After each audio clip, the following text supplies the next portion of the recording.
Mga kabarangay, meron lang pong isa akong napansin sa ating mga subscribers pero iilan lang naman sila na halos lahat na lang ng tungkol sa katarungang pambarangay ay itinatanong po sa akin. Hindi naman po masamang magtanong pero napansin ko lang na halos lahat na itinanong.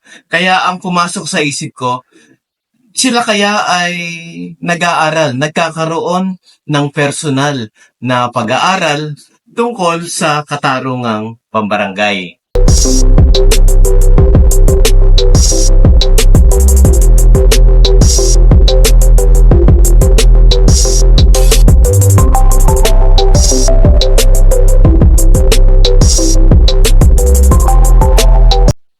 Magandang araw mga kabarangay. Kamusta na po kayo?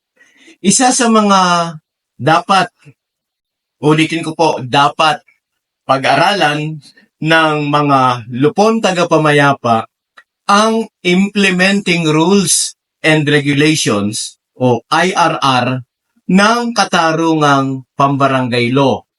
Dahil ito po ang naglalatag ng mga detalyadong alituntunin o gabay at proseso na dapat sundin ng mga lupon dahil ako, kayo, sila ay nagpapatupad ng batas.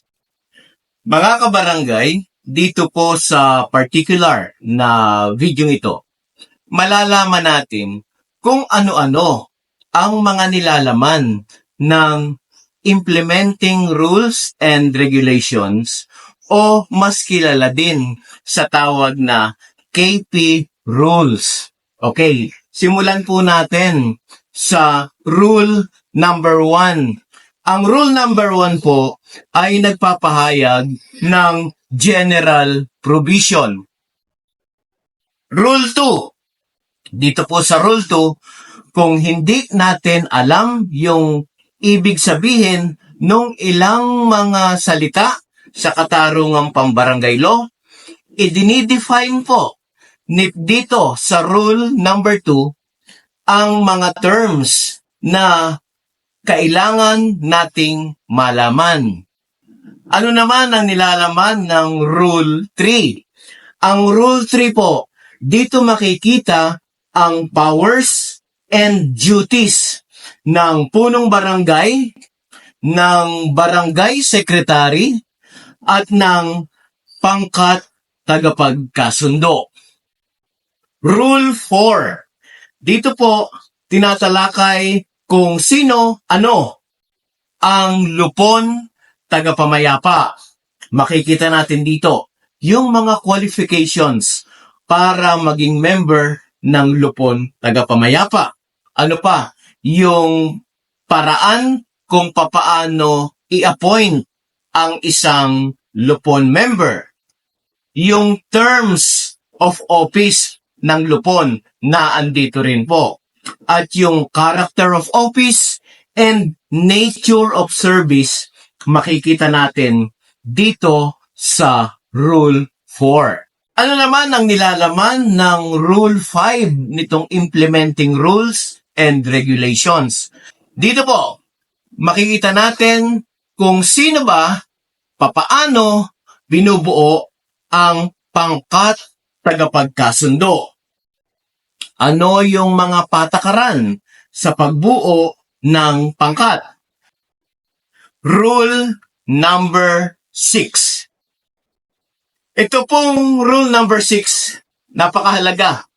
Dahil dito, makikita ang procedure o yung patakaran kung papaano ipuproseso ang reklamo na dinala sa barangay for amicable settlement.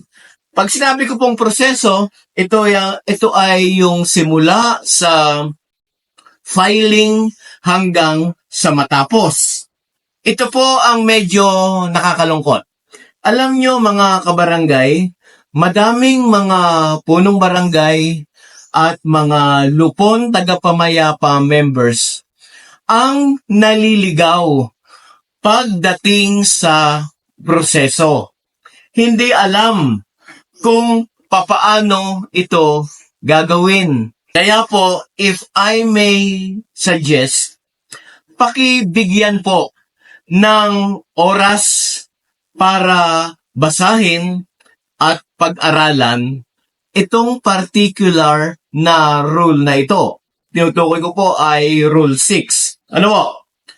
Just a gentle reminder sa lahat po sa atin na mga lupon, tayo po ay nagpapatupad ng batas. Yes po, nagpapatupad tayo ng batas. Kaya kailangan alam po natin yung batas na ating ipinapatupad. Rule number 7. Ito yung execution of settlement. Paano ito? Dito, malalaman po natin yung pagpapatupad ng kasunduan kung sa mediation o sa conciliation ang ginamit na pamamaraan ng pag-aayos ng hidwaan o kaya naman ay gawad, yung award, kung arbitration ang pinagdaanan na proseso ng isang reklamo na dinala sa barangay. Dito mga kabarangay, sa rule number 7, malalaman din natin kung papaano ang gagawin sakaling hindi tumupad sa kasunduan ang isa sa mga partido. Dahil po, madaming lupon, madami ding mga kapitan ang hindi alam itong rule na ito, kaya ang ginagawa na lang nila na solusyon ay mag-issue ng CFA. Mali mga kabarangay. Rule number 8. Mga unang kondisyon sa formal na paghahatol. Dito po sa Rule 8 na ito, malalaman nyo dito na mandatory ang barangay amicable settlement kung ang isang reklamo ay sakop ng katarungang pambarangay. Bago ito dalhin sa korte, sakaling walang kasunduan na naabot sa level ng barangay. Rule number 9. Ito naman po ay may kinalaman sa indigenous cultural communities. Malalaman natin dito ang mga lokal na pamamaraan ng pag-aayos ng mga hidwaan. And lastly, ito pong rule number 10, ito yung miscellaneous provision.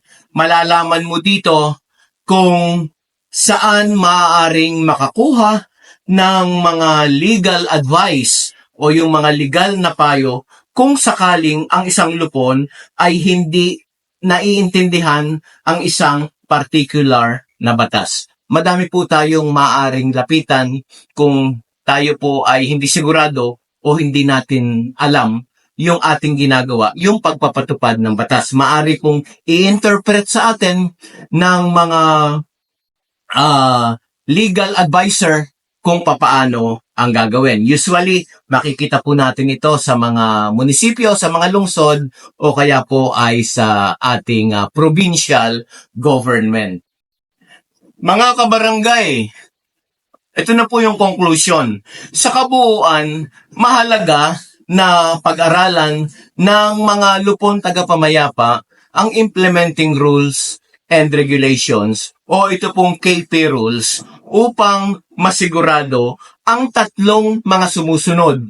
Una, yung tamang proseso. Pangalawa, maiwasan ang paglabag sa batas. At pangatlo, mapabilis ang pagresolba ng mga alitan sa barangay. sa pamamagitan po nito, nagagampanan ng mga lupon tagapamayapa ng maayos ang kanilang tungkulin at mapapanatili ang kapayapaan at kaayusan sa isang barangay. Habang pinangangalagaan, siyempre, ang karapatan ng mga members ng community.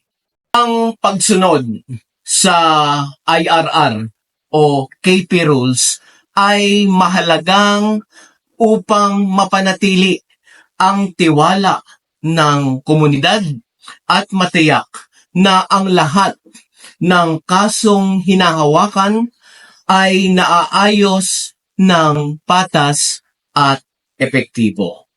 Kaya yan po mga kapwa ko lupon. Ito po ay napakahalaga. Ito po ay aking gentle reminders sa inyong lahat na kailangan po hindi lang katarungang pambarangay law ang alam natin, kundi yung implementing rules and regulations, alam din po natin iyan. Marami pong salamat sa muli ninyong panonood sa aking video. Ito po si Jeffrey, patuloy na nagpapasalamat sa inyong lahat.